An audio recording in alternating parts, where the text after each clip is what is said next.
পরিকাঠামোর অভাব থেকে শুরু করে অব্যবস্থা, এমনকি এই ব্লাড ব্যাংকের বিরুদ্ধে প্লাজমা বিক্রির অভিযোগ রয়েছে। ডক্টর সরকার, কলকাতা শহরের বুকে এইভাবে যে রমরমিয়ে রক্ত পাচার চক্র চলছে, এটা কখনো টের পেয়েছিলেন?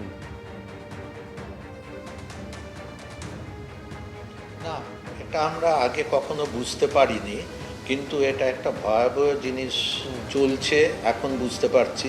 এবং আমরা এটা অনুভব করেছি অনেক ক্ষেত্রেই পেশেন্টদের ব্লাড জাতীয় প্রোডাক্ট ট্রান্সফিউশনের পরে তাদের কিছু রোগ দেখা গেছে, যেরকম হেপাটাইটিস বি, হেপাটাইটিস সি, হ্যাঁ, অনেক কিছু ইনফেক্টিভ ডিজিজ যেগুলো ইউজুয়ালি ব্লাড বর্ন হয়। তখন আমরা অবাক হয়ে হিস্ট্রি নিয়ে জানতে পারি যে তাদের কোনো এক সময় ব্লাড দেওয়া হয়েছিল, কিন্তু কোন ব্যাংক কি এগুলো তো আমাদের পক্ষে সম্ভব নয়। এখন বোঝা যাচ্ছে যে এইসব ব্লাড ব্যাঙ্কগুলো থেকেই এদের ইনফেকশনটা প্রবাবলি ঢুকে গেছে।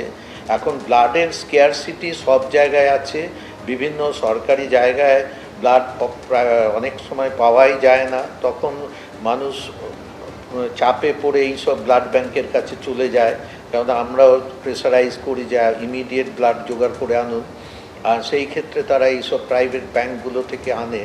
কিন্তু তাদের ইনফ্রাস্ট্রাকচারটা যে এত খারাপ এটা আগে জানা ছিল না, এখন তো একটা ভয়ের কারণ হয়ে দাঁড়িয়েছে।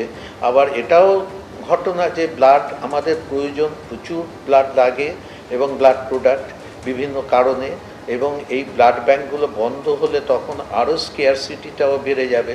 এইখানে আমার মনে হয় সরকারের একটা চাপ দিয়ে প্রত্যেকটা জায়গায় ব্লাড ব্যাংকের যে ইনফ্রাস্ট্রাকচার দেখা উচিত এবং মনিটর করা উচিত, এবং ব্লাড ব্যাংকটা সঠিক ওয়েতে পরিচালনা করার, যেরকম প্রাইভেট এবং পাবলিক দুটোতেই একটা সরকারের